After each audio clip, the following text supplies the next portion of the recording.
स्वागत है आपका डीडी बिहार में। आज हम पेश है ख़ास कार्यक्रम के साथ जिसका नाम है शहादत इमाम हुसैन।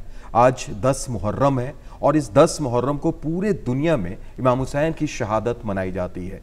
ये मुहर्रम का 1447 हिजरी चल रहा है, लेकिन इमाम हुसैन की शहादत 61 हिजरी में करबला में, इराक के एक छोटे से शहर करबला में हुई थी। क्यों हुई थी वो शहादत, क्या उसका मकसद था, इस्लाम क्या संदेश देता है इस शहादत का, इन तमाम बातों पर हम बात करेंगे। और आज हमारे साथ दो ख़ास लोग मौजूद हैं और इस वक्त हम से तारुफ आपका करा देते हैं। हमारे साथ दो आलम दीन, एक रिजवान अहमद साहब और स्कॉलर भी हैं। बहुत बहुत खैर मकदम आपका रिजवान साहब। और साथ ही साथ हमारे साथ मौजूद है मौलाना सैयद समर अब्बास रिजवी साहब, जो मदरसा सुलेमानिया पटना सिटी में टीचर भी हैं और साथ ही साथ आप भी इस्लामिक स्कॉलर हैं। आप दोनों का सबसे पहले खैर मकदम। शुक्रिया। रिजवान साहब, आपसे हम शुरुआत करते हैं। ये जो शहादत इमाम हुसैन, जो हमारा ये कार्यक्रम का ये हमने नाम भी दिया है, 10 मुहर्रम का ये महीना चल रहा है, आज 10 मुहर्रम है, ये क्या संदेश देता है, सबसे पहले हम आपसे जानना चाहेंगे। बहुत अच्छा सवाल आपने किया है। शहादत इमाम हुसैन का जो तारीख़ी पस मंज़र है, जब तक उसको सामने नहीं रखा जाएगा तो उसका सही पैगाम हम नहीं समझ पाएंगे। यूँ तो 10 मुहर्रमुल हराम की अहमियत अल्लाह के रसूल सल्लल्लाहु अलैहि वसल्लम का मक्का से हिजरत करने के बाद मदीना पहुँचने पर मालूम हुआ कि मदीना के लोग इस तारीख़ को पहले से वो अहमियत के साथ मनाया करते थे और उस दिन ख़ास तौर पर वहाँ जो मजहबी इकाइयाँ मौजूद थी वो रोज़े भी रखा करती थी। रसूलुल्लाह सल्लल्लाहु अलैहि वसल्लम ने पता लगाया कि क्यों लोग रोज़े रखते हैं, तो मालूम ये हुआ कि इस दिन हज़रत मूसा अलैहिस्सलाम को फ़िरौन से निजात मिली थी। तो आप सल्लल्लाहु अलैहि वसल्लम ने फरमाया कि अहक़्क़ु बि मूसा, कि हम इसके ज़्यादा हक़दार हैं। बहरहाल बहुत ज़माने गुज़रने के बाद गोया एक अज़ीम सानहा ये पेश आया कि नवासे रसूल हज़रत इमाम हुसैन रज़ी अल्लाह ताला अन्हु का अपने मुल्क से बहुत दूर, अपने शहर से बहुत दूर, इराक़ के मारूफ़ शहर कूफ़ा के एक करबला के मैदान में ये शहादत पेश आई। और इमाम हुसैन रज़ी अल्लाह ताला अन्हु ने ये शहादत तन्हा नहीं पेश की, बल्कि अपने पूरे खर ख़ानदान के साथ, जिसको कहते हैं, आपने ये शहादत पेश की। ज़ाहिर सी बात है कि इमाम हुसैन एक ज़ी इल्म, बालिग़ुन नज़र, जहाँ दीदा, इस्लाम के बड़े स्कॉलर, बड़े इस्लाम के अमीन और रसूलुल्लाह सल्लल्लाहु अलैहि वसल्लम के नवासे हज़रत अली रज़ी अल्लाह तआला अन्हु के लख्ते जिगर थे। इसलिए इस्लाम को उनसे ज़्यादा जानने वाले कौन हो सकते थे। वो यूं ही छोटे मफादात के लिए शहादत नहीं दे सकते थे।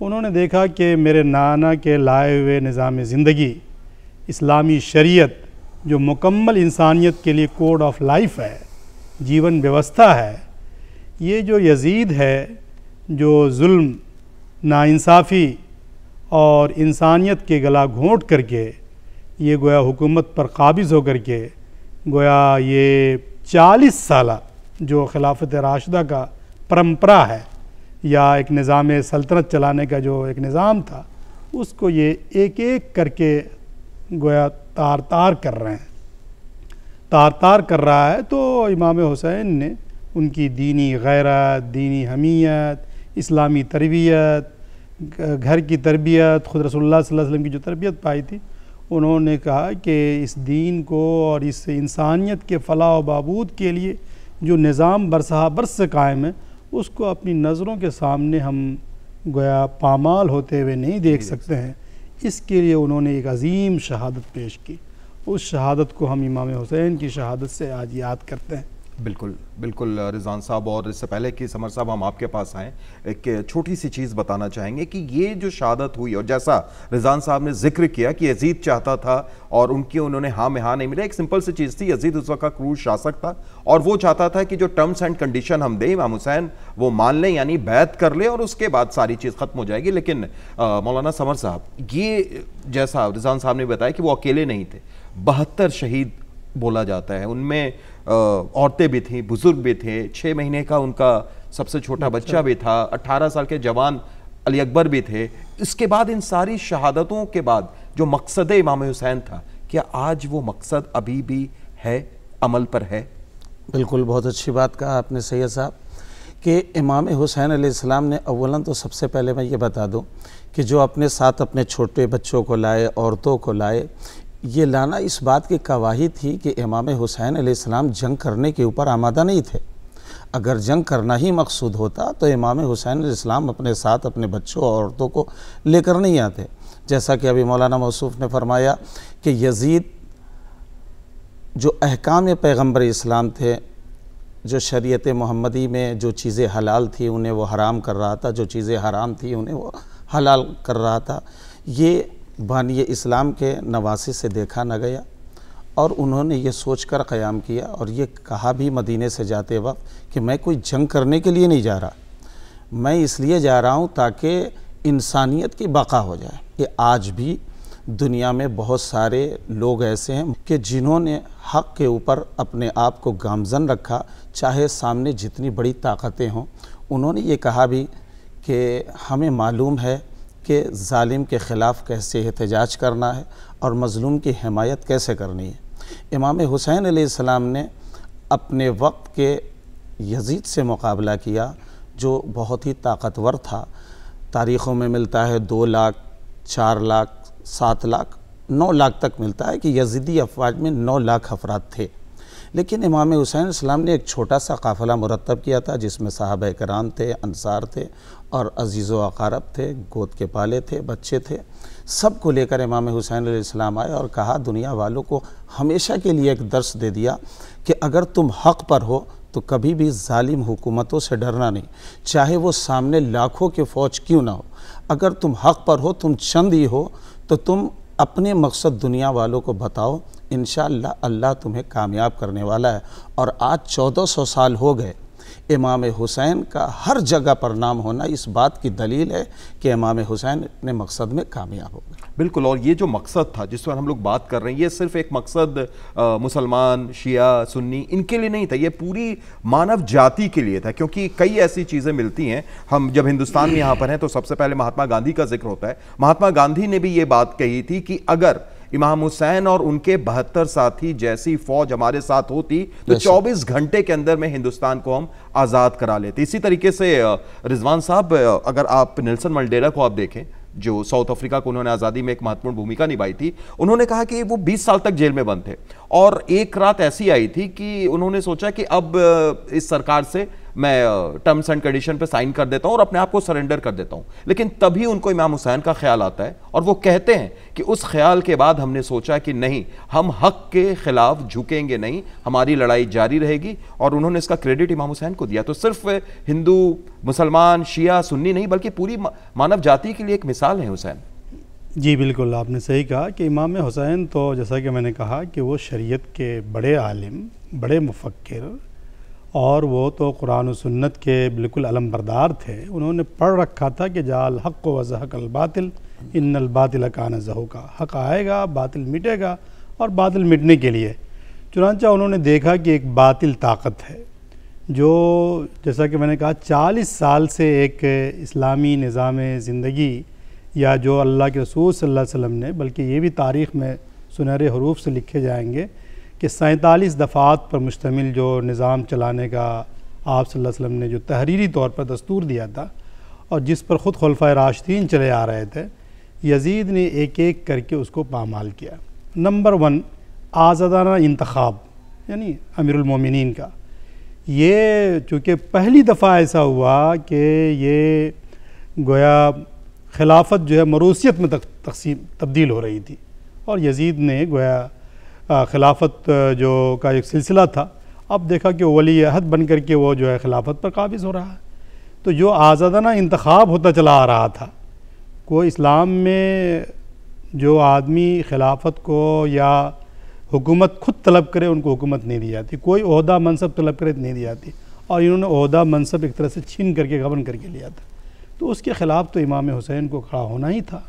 उसके लिए चाहे जो कुर्बानियाँ देनी थी वो कुर्बानियाँ दी गई। आज भी आप देखें कि अगर कहीं पर जुल्म और जबर के साथ कोई आदमी हुकूमत कायम करता है, छीन करके हुकूमत लेता है, ख़रीद करके लेता है, चाहे पैसे के बल पर, ताकत के बल पर, तो उन्हें इमाम हुसैन से सबक लेना चाहिए। दूसरी बात ये थी कि इस्लामी निज़ाम हुकूमत में जो दस्तूर चला आ रहा था परंपरा से, वो शुराई निज़ाम का था, कोई काम मशवरे के बगैर नहीं होगा। चुनांचे वो ख़ुद अल्लाह के रसूल सल्लल्लाहु अलैहि वसल्लम के ज़माने में सहाबा कराम की एक शुरा थी, खुलफ़ाए राशिदीन के ज़माने में शुराई निज़ाम था। लेकिन इमाम जब यज़ीद जब हुकूमत पर काबिज़ हुआ तो उन्होंने शुराई निज़ाम को ख़त्म कर दिया। अपने पीछे उन्होंने चापलूसों को, खुशामदी लोगों को, फ़ौज में अपने हम ख्याल लोगों को और इस तरह के लोगों को उन्होंने दाखिल कर दिया। जो शुरा कौंसिल नाम बनाया उन्होंने उसने, लेकिन उसने क्या किया, उस कौंसिल को भी अपने इर्द गिर्द जो लोग उनके खुशामदी थे उनको शामिल कर लिया था उसमें। तो इमाम हुसैन तो इसके ख़िलाफ़ जो कुरान की तालीम थी कि मुसलमान अपने मामलात या शुराई निज़ाम के ज़रिए से, मशवरे के ज़रिए से हल करते हैं, तो चुनांचा इमाम हुसैन ने कहा कि इनके ख़िलाफ़ तो गोया इस जुल्म के ख़िलाफ़ तो आवाज़ बुलंद करनी है, नहीं तो पूरा निज़ाम जो है आइडियल निज़ाम तो हौबाला हो जाएगा। चुनांचा उन्होंने उसके ख़िलाफ़ जो है इमाम हुसैन ने अपनी शहादत पेश कर दी, लेकिन उस जुल्म के सामने और इस गोया शुराई निज़ाम, आज़ादाना इंतखाबात, उसको उन्होंने पामाल नहीं होने दिया। इसी तरह से गोया ये फ़रीज़ा भी है कुरान मजीद में, अहादीस में, कि मारूफ़ का हुक्म देना, मुनकर से रोकना, हर भली बात का हुक्म देना, ये हर ममलकत की, हर तामीरी स्टेट के हुक्मरानों की ज़िम्मेदारी है। लेकिन यज़ीद ने इस निज़ाम को तहवाला कर दिया था कि जो इमाम हुसैन ने कहा कि भाई ये बातिल है, बातिल के सामने हक बोलना ही बोलना है। राइट। चुनांचा उन्होंने गोया इसके ख़िलाफ़ जो गलत हो रहा था उस गलत की निशानदेही की और उसका खमियाजा ये भुगतना पड़ा, या कह लीजिए कि शहादत की शक्ल में ये चीज़ें पेश आई। लेकिन उन्होंने गोया सर कटाना गवारा किया, लेकिन बातिल के सामने गवारा। बिल्कुल बिल्कुल सही कहा आपने। और अब 1400 साल बीत चुके हैं। 61 हिजरी में जैसा हमने जिक्र किया, 1447 इस वक्त चल रहा है, करीब करीब 1400 साल बाद भी अगर इस चीज़ को मौलाना समर साहब हम देखें, और इसमें हम छोटा सा एक आपको एग्जाम्पल के साथ कहेंगे, सरोजनी नायडू जो स्वर कोकिला भी रही हैं भारत की, और उन्होंने इमाम हुसैन के लिए कहा था कि मुसलमान बहुत ज़्यादा खुशकिस्मत हैं कि इमाम हुसैन वहाँ पैदा हुए। और एक ऐसा इंसान जब पैदा होता है जिसको पूरी दुनिया चाहती है, एक मिसाल बनता है, वो सरोजनी नायडू ने तो कहा समर साहब, लेकिन क्या आज के वक्त में जो मुसलमान हैं, जिस तरीके से फ़र्क़े चल रहे हैं, जो आपस में ही एक लड़ाई चल रही है, तो क्या इन चीज़ों में इमाम हुसैन का वो संदेश पूरे मानव जाति के लिए इम्पोर्टेंट होता है कि आप यूनिटी के साथ आगे बढ़ें अभी के वक्त में? बिल्कुल सही। इसलिए कि देखिए, इमाम हुसैन अलैहिस्सलाम ने किसी ख़ास फ़िरक़े के लिए या मसलक के लिए जंग नहीं की थी, बल्कि इमाम हुसैन अलैहिस्सलाम ने अपने मदीने से ख़ुरूज ही इसलिए किया था ताकि आलम इंसानियत जो एक नशेब की तरफ जा रही थी, बिल्कुल मानवता ख़त्म हो रही थी, लोग एक दूसरे के दुश्मन हो रहे थे, हक़ परस्ती ख़त्म हो रही थी, ऐसे मौके पर इमाम हुसैन अलैहिस्सलाम ने क़याम करके आलम इंसानियत को एक पैगाम दिया कि देखो, अगर तुम्हें हक़ के रास्ते पर चलना है और अगर ज़माने को बेहतर से बेहतर बनाना है, निज़ाम ज़िंदगी को खूबसूरत बनाना है, आईन इस्लाम पर चलना है और अल्लाह की बारगाह में तुम्हें सुरखरू होना है, तो फिर तुम्हें दुनियावी सारी बातों को भुलाना होगा, दुनिया का खौफ निकालना होगा, दुनिया की कसरत से तुम्हें डरना नहीं होगा, हमेशा अल्लाह पर भरोसा रखना होगा। जैसा कि बहुत सारे लोगों ने उनकी बातों से नसीहत भी लिया और अपने देश को कामयाब बनाने में इमाम हुसैन अलैहिस्सलाम की बातों का ख्याल भी रखा जी। तो ऐसे वक्त में भी ऐसे अफराद अभी हैं जो इमाम हुसैन अलैहिस्सलाम के पैगामात को अपनी नज़रों के सामने रख करके अभी भी मैदान में पाए-ए-सबात के साथ वो कायम हैं और खड़े हुए हैं, इसलिए कि उन्हें हौसला करबला के मैदान से मिला है। चाहे सामने जितने अफराद भी हो जाए, अगर हम हक़ पर हैं तो जीत हमारी ही होगी, भले ही हमारा सर कट जाए। इसलिए बिल्कुल कि हक़ पर अगर आप हैं, जाहिर सी चीज़ है वहीं पर आप रहें और उधर ही अगर आप चलते हैं, तो इमाम हुसैन का यही सबसे बड़ा संदेश है। रिजवान साहब, अब जब 10 मुहर्रम को या फिर इस पूरे मुहर्रम के महीने की अगर हम बात करें, जब अलग अलग जगह पर अलग अलग चीज़ें चलती हैं, मैं अगर आपसे जानना चाहूँ, आप क्या संदेश देंगे कि किस तरीके से इमाम हुसैन के मकसद को और भी लोगों के साथ, सिर्फ मुसलमान नहीं, सिर्फ एक कौम नहीं, पूरे मानव जाति में कैसे बढ़ा सकते हैं, क्या करना चाहिए? देखिए, इमाम हुसैन जो है रोल मॉडल है, वो रोल मॉडल है। हर आदमी उनसे अपनी ज़िंदगी में को बेहतर बनाने के लिए, यानी इनफरादी ज़िंदगी, इज्तमाही ज़िंदगी, हत्ता के अगर आपको निज़ाम हुकूमत और सल्तनत भी चलाना है तो उनसे आप इमाम हुसैन के उसवा पर, उनके नमूने पर आप अपनी ज़िंदगी को कामयाब बना सकते हैं।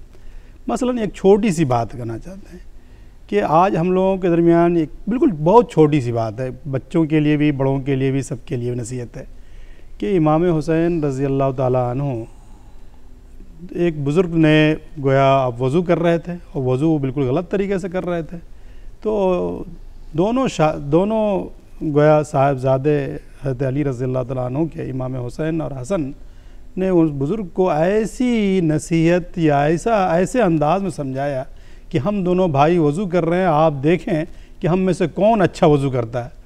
और वज़ू का मुकाबला नहीं हो रहा था दोनों भाइयों के दरमियान, लेकिन उस बुज़ुर्ग ने देखा और कहा कि बेटे, तुम दोनों का वज़ू तो आइडियल है, हमें वज़ू करने का सलीका नहीं था, ढंग नहीं था। एक छोटी सी बात हमने कही। उसी तरह से अलगर्ज़ ये है कि एक छोटी बात है, बड़ी बात ये है राइट कि जैसा कि मौलाना ने भी कहा कि अगर बातिल सर चढ़ करके बोल रहा है तो बातिल के सामने एक हक परस्त आदमी को, हम ये नहीं कहते हैं सिर्फ मुसलमान को, वह जुमला जो लोग हक के बोलबाला चाहते हैं, सही पर कायम रहना चाहते हैं, इंसाफ के अलमबरदार हैं, उन तमाम लोगों को इमाम हुसैन से सबक सीखना चाहिए कि इमाम हुसैन ने गोया बातिल के सामने सरेंडर नहीं किया और छोटी सी ताकत से, और वो सबक दिया दुनिया वालों का कि हर कोई देख सकता है कि गोया आज भी उससे गोया अपने आप को उनकी सीरत से मुतासिर होकर के अपनी ज़िंदगी को आइडियल बना सकता है। बिल्कुल बिल्कुल, आपने जो बात कही और शायद यही वजह है कि 1400 साल बाद भी इमाम हुसैन के जो चाहने वाले हैं वो उसी तरीके से उनका गम मनाते हैं, वैसा ही और बल्कि बढ़ता जा रहा है। स्वागत है एक बार फिर आपका डीडी बिहार। ब्रेक से जो हम गए थे उससे पहले एक छोटा सा सवाल आपसे किया था कि क्या ये संदेश दिया जा सकता है। मैं आपसे ये जानना चाहूँगा कि इस वक्त फ़िलहाल इस पूरी दुनिया में चैन अमन के वक्त में जो एक संदेश इस्लाम देता है कि शांति वाहक है इस्लाम, आप उसी पर इमाम हुसैन की उस मकसद को कैसे देखेंगे, कैसे बताएंगे? जी, ये इस्लाम तो ऐसे सरापा सलामती है। अगर इस्लाम को अगर आप शुरू से लेकर के आखिर तक आप देखेंगे, कोई भी आदमी बारीकी से मुताला करे तो वह एक अमन का, शांति का पैगाम है, और इमाम हुसैन तो उसके बड़े अलमबरदार थे। इसलिए मेरी आवाम से, पब्लिक से बिला तफरीक, हिंदू मुस्लिम सिख ईसाई, सबसे गुजारिश है कि वो इस मौके पर इमाम हुसैन की सीरत को पढ़ें। इमाम हुसैन, मुसलमानों से मेरी गुजारिश है कि वो इमाम हुसैन की सीरत को अवामी अंदाज में लोगों के सामने पेश करें कि बच्चों के लिए वो कैसे रोल मॉडल थे, नौजवानों के लिए कैसे वो पाकीज़ा सीरत जो उनकी थी वो को पेश करें। उसी तरह से हुक्मरानों के लिए इमाम हुसैन का जो रोल मॉडल है वो उसको पेश करें कि कैसे उन्होंने हुक्मरानी के निज़ाम के क़याम के लिए कुर्बानी दी उन्होंने, कि वो किसी के पक्षपात नहीं, चेहरा देख करके, मुंह देख करके, ख़ानदान देख करके, पैसे देख करके, ताकत देख करके किसी को झुकाया नहीं जा सकता है। जैसा कि रसूलुल्लाह सल्लल्लाहु अलैहि वसल्लम ने फरमाया कि अगर चोरी करने वाली फ़ातिमा बिन्त मोहम्मद भी होती तो मैं उनका हाथ कटवा देता। तो ये इमाम हुसैन के सामने एक वो था, और इमाम हुसैन ने गोया इस तरह के रोल मॉडल हमारे सामने, दुनिया वालों के सामने पेश किया। अब इमाम हुसैन जो है वो सिर्फ मुसलमानों के लिए रोल मॉडल नहीं है। ये गलत फ़हमी लोगों को अगर है तो निकाल देना चाहिए। कम से कम आज के दिन, यौम आशूरा को, हम तमाम आलम इस्लाम की इंसानियत को, ख़ास तौर पर जबकि दुनिया में बदअमनी है, जुल्म है, नाइंसाफ़ी है, जबर है, और बिलखुसूस हुक्मरानों की तरफ से जुल्म और जबर किया जा रहा है, तो इमाम हुसैन की सीरत को पढ़ना चाहिए और उसके ज़रिए से अपनी सीरत की तामीर करना चाहिए। अपने मुल्क और मिल्लत और अपने मुल्क की तामीर को इस नहज पर, इस उसूले पर करना चाहिए। बिल्कुल। और मौलाना साहब, आप मिंबर पर बैठ के तो हर तरीके से इस सारे वाक़े को बताते रहते हैं, लेकिन यहाँ से नौजवानों को आप क्या पैगाम देना चाहेंगे इमाम हुसैन का? आशूर के दिन नौजवानों को ये पैगाम देना चाहेंगे कि इमाम हुसैन अलैहिस्सलाम ने किरदार 2 करबला के मैदान में पेश कर दिए। अल्लाह ने इंसानों को अक्ल दी है, चाहे वो जिस मज़हब का अल्लाह ने सबको अक्ल दी है।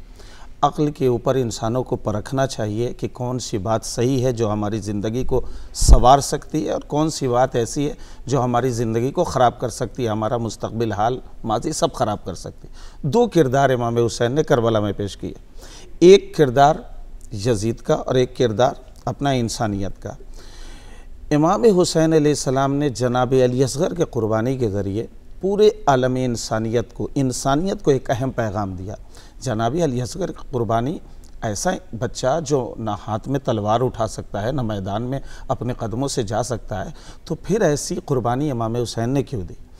तो ये 2 आईने इमाम हुसैन ने दे दिए कि दोनों तुम अपने सीने में इसे सजा लो, एक इंसानियत के तहफ़्फ़ुज़ का आईना और एक इंसानियत को मिसमार करने का आईना। अब इंसान के ऊपर है कि वो अपनी ज़िंदगी को फ़रोग़ देने के लिए ऐसे आईने में चेहरा देखना चाहता है जिसमें फ़िस्क़ व फ़ुजूर हो, इंसानियत की पामाली का सारे असबाब मौजूद हों, या ऐसे आईने के तहत ज़िंदगी गुजारना चाह रहा है जहाँ से इंसानियत को फ़रोग़ दिया जा रहा है, इंसानियत के पास अमन का पैगाम दिया जा रहा है और दुनिया को एक सबक दिया जा रहा है कि देखो, जो भी ज़ालिम ताकतें हैं उनसे कभी खौफज़दा नहीं होना चाहिए, इसलिए कि जो खुदाए वहदहु ला शरीक के सामने जिसने अपने सर को झुका दिया, कभी वो किसी ज़ालिम बादशाह के सामने सर नहीं झुका सकता। बेशक बहुत अच्छा पैगाम आप दोनों ने दिया, रिजवान साहब आपने भी, समर साहब आपने भी। आप दोनों का बहुत बहुत शुक्रिया हमारे साथ जुड़ने के लिए, और हमें उम्मीद है कि जो बातें आपने कही हैं उन बातों का असर इस वक्त जो दर्शक देख रहे होंगे उन पर भी ज़रूर पड़ेगा, और वो ये सोचेंगे कि इमाम हुसैन सिर्फ एक कौम के लिए नहीं, एक मानव जाति के लिए, जो बार बार इस प्रोग्राम के ज़रिए हमारा संदेश है वो यही है कि पूरे मानव जाति के लिए एक मिसाल है। और शायद यही वजह है कि प्रॉफेट मोहम्मद यानी रसूल अल्लाह ने कहा था कि हुसैन हमसे हैं, हम हुसैन से हैं, जो हुसैन को प्यार करेगा अल्लाह उसको चाहेगा। यानी आप समझिए किस तरीके से, और शायद समझने की ज़रूरत भी नहीं है क्योंकि 1400 साल बाद भी जब इस तरीके से उनका गम मनाया जा रहा है तो यही है शहादत हुसैन, मकसद हुसैन। फिर कभी होगी आपसे किसी और मौजू पर बातचीत, फिलहाल दीजिए इजाज़त।